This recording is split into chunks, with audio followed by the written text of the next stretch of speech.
Good morning, you beautiful people. I hope you guys are having a wonderful day today. Today, I want to take a look at the map design we have here in Call of Duty World War II. I'm going to be doing that by taking one of World War II's smallest maps, Flak Tower, and be comparing it against one of Black Ops 3's smallest maps, Combine. Talking about the overall layout of these two maps are both very simple 3-lane maps. But once we start looking at the details, we start to see just how different these two maps are. Starting things off here with the C spawn and Combine, we have actually some interesting engagements. We have this little Hummer car here, whatever you want to call it, Jeep, to look into that sightline. We have this little air conditioner here. We have this interesting head glitch. We've got this Hummer over here as well. We've got some interesting little pieces, little details right here, and obviously we have this wall right here to kind of take people by surprise. So overall, this is a pretty decent spawn, but the only problem that I have with it is that if you do jump up here, you can see everything and everyone can see you and they will stop spawning here. It makes all of these interesting pieces of cover really not worth it because you can just jump up here or jump up anywhere and really nullify them. Comparing that spawn to this spawn here in Flak Tower, again starting by C, there's a little bit more interesting details here. We have some head glitches here. We've got a nice little kind of piece of cover. I don't know what this is. It's not that big of a deal in modes like Team Deathmatch or maybe Domination, but it really comes into play, especially these little elevations here. It really comes into play with like free-for-all, kill confirmed, and that sort of stuff, where the spawns are a little bit less sticky towards the flags. This right here is for an interesting engagement. Now, when talking about the left side of the map here, we have a way of going to the middle right there, but I want to focus on this area in particular because we have an obvious head glitch against another obvious head glitch. And other than that, if you have a shotgun, you're really kind of screwed over here. I mean, you could jump up here, you can halo jump your way over, and really just kind of hope that guy has bad aim. Hopefully there's nobody there. Hopefully you can get through here without any trouble. There really is no other strategy in terms of cover or flanking. You just got to be fast, use your advanced movement, and get over here. Now, when talking about going from the left side of the map to the middle of the map, that's a whole different story because there's nothing. There's nothing here. There's no barrels. There's no pieces of cover. There's no alternative route. It is just a little tiny waterfall right here. And voila, you're in the middle of the map. Once again, comparing that to the left side of Flak Tower, we have a couple different ways we can go. We have this way right here, which kind of favors the more longer lines of sight. We'll say if you have like an assault rifle or an SMG, you're going to want to come through here. You can take cover through this way. Once you turn this corner, you have this little piece of cover here to head glitch through and all that sort of goodness. But let's say you have maybe like a shotgun or something and you can't really do that. Well, what you could do is you can come up over here, and here there's not a bunch of cover, but everything's really tight, and you can pop out here. This is a little open, but you're not going to be sitting up against that specifically that head glitch over there. You're going to be dealing with these guys up here, but you're not going to be dealing with anybody that has a bunch of cover. Moving on to this side, obviously we have the cover now, but what's really interesting, what's so beautiful about this side are these boxes right here, because this gives us cover from the middle section right here, which we obviously didn't have in Combine. We can even head glitch a little bit here, even if it's just through this cover as well.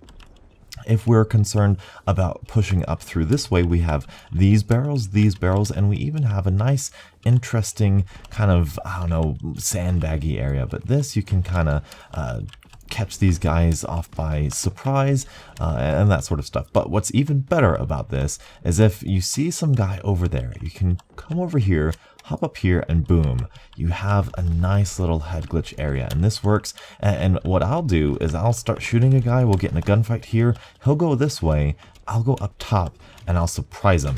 I'll surprise him from up here. It's really fast, it's really quick, but it's really effective. This is a beautiful side of this map. Really wonderful detail. Also, everything is mirrored on the other side. It is a symmetrical map as well. Now, talking about the middle of the map, there are multiple ways of getting here through the C-spawn. You can obviously go through that left side like I just did right there. You can go through the right side. There's a little pathway I'll show you over there. Or you can go through the middle. And through the middle, you've got quite a bit of things to pay attention to. Now, I'm not going to really compare these two. I'm not going to say one is better than the other, because in really all first-person shooters, especially Call of Duty, the middle of the map is really not where you want to be, because the middle of the map, no matter how big, small, complex, or simple the map is, you're going to be a target from every single direction. Though I will say there are plenty of interesting lines of sight, pieces of cover you can kind of use to your advantage depending on where the bad guys are at. Obviously, you've got this guy up here. You've got some interesting wall runs that you can do up here. There's some head glitches over here. You've got a weird little kind of underground thing there. I don't know if that's actually helped anybody ever, but it's just a death zone, and I think it's basically the same thing on Flak Tower. Now, unlike Combine, there is only one way of getting to the middle of the map, and it's through this room here. And through this room, you have two different ways you can go. You have the obvious kind of window here. This is the power position, if you want to call it that, the elevated position. But going into the middle, like I said, the middle of the map is really not the place you want to be. There's plenty of head glitches, plenty of different pieces of cover, and this little center circle thing is fun for kind of trying to outthink enemies, trying to hop up here, take them out by surprise. But overall, you really do want to avoid this area. It really is a big cluster of people and sight lines, and you can be shot from over here, over there, all that sort of stuff. You don't want to be in the middle, and of course it is mirrored over here on the side as well. Now, the right side of the map, we see a stark contrast between these two maps. Right here, we have one piece of cover, one head glitch right here, looking at this guy. Now, you can do the secret route, you can come by over here, but really, you see, there is no cover, there is no, I mean, it's a different route, I'm sure, technically speaking, but it really doesn't give you any benefit other than the element of surprise, which is going to get you the enemy to go like this, as opposed to this, which, I mean, if you have good aim, like I said, if you're good at aiming, that gun skill, you might be able to take that guy out. But again, he still has cover to take you out from here, and you're out in the open. Also, when you are wall running, like I said before, you're out in the open. You got no cover. You have to rely on your advanced movement to hopefully be better than these guys that are over here. Now, that being said, you can also go through the middle by kind of jumping a little cheeky like so, and you can take people out like so, which is what I like to do because that is the best thing about this little cheeky part. If you know a guy is over there, you can go like this, come around here, and boom, take that guy out. Really works well. However, when you're over here, you have to remember that you're in the middle of the map. Now, moving on to this right side of the map over here, we have a whole bunch more stuff than we had in Combine. This alone right here, obviously this is the elevated position. You kind of shoot across the way. You can shoot people here, the people that are out in the open, and even this thing gives you a nice little ring around the rosy kind of play style that you can get up close with and get people out of. But what's really interesting about this side of the map is when we start getting down here, we have this underneath area right here, and we have this outside which provides you with another kind of interesting kind of piece of map which you can kind of play ring around the rosy with. You have some barrels that you can head glitch off of, get you some cover. You got this guy which you can surprise people over here with, and more importantly, you have some cool jump spots to get back up here, and that's mirrored on the other side. But let's just say, this is why I love this side of the map. Let's just say there's a guy over there head glitching with like a bar or something, and you don't want to deal with him. You have a shotgun and you need to get up close. Well, what you got to do, what you have the ability to do now,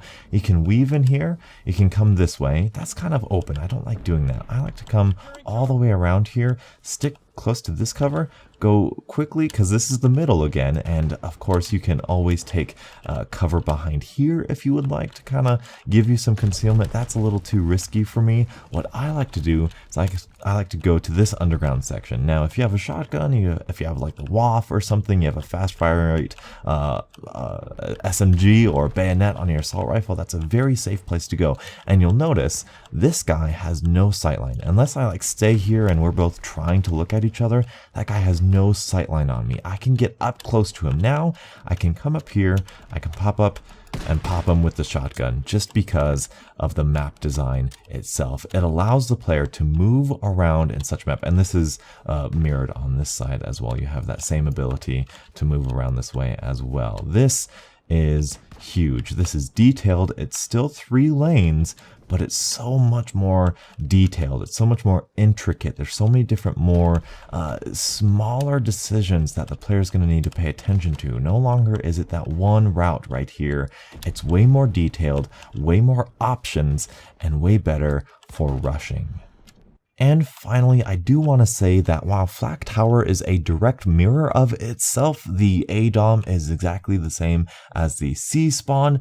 That is not the case here on Combine. You do have another interesting kind of head glitch versus head glitch area over here, which you can use, but again, it's just the head glitch, and you might be able to use your advanced movement to like get around these guys. I know I've done that before, and there is some interesting advanced movement stuff you can do, but other than that, there really isn't much to speak of, at least over here. Now you do have this middle building over here. You can go to the middle like this, you can go to the middle like this, like I said before, and of course you can get to that right side over here. Well, it was our left side, it's now our right side. Just by going over here, you can go to the middle and you go to this head glitch right here. So hopefully you guys got a good comparison. Yes, these 2 maps are small 3-lane maps. However, Flak Tower and Combine really emphasize different skill sets. Combine really emphasizes advanced movement and gun skill. There's not a lot of cover, there's not a lot of alternative routes, whereas on Flak Tower, it really emphasizes a skill of maneuvering the map and using different sightlines, using different micro routes, and using different pieces of cover to be successful. Personally, with the way I learned Call of Duty and with the way I want to be rewarded for Call of Duty, I much prefer the World War II Flak Tower system of map design because it's so much more fun to me to be rewarded for my strategic thinking. I like outsmarting enemies and I like using the map to my advantage. And it's so much more teachable than just get good and aim better, which is what I feel Black Ops 3, Infinite Warfare, and Advanced Warfare was. So the maps in World War II might seem confusing to some people. It might seem too ant farmy. It might seem like there's too much going on. But remember, these maps are built for your success. Make these maps work for you. If you sit in one spot and somebody knows where you are, they have multiple different ways of getting to you, moving around the map, rushing, pushing up, getting close to the enemies, and weaving in and out of these intricate routes is what is going to be successful this year for rushers. So I hope you guys have enjoyed. I hope I was articulate enough to show you why I prefer one style of map over the other. If you guys like this style of video, I really want to focus on teaching you guys how to be better Call of Duty players. I'm learning myself, I'm relearning myself, but I really like the way Call of Duty has gone this year. I like this map design, I like the sound design, I'm really excited for this year, and let me know if you want to see more of this. Thank you guys so much for watching, and until the next absolutely beautiful Call of Duty morning, I'll catch up with you guys later. And as always, stay beautiful.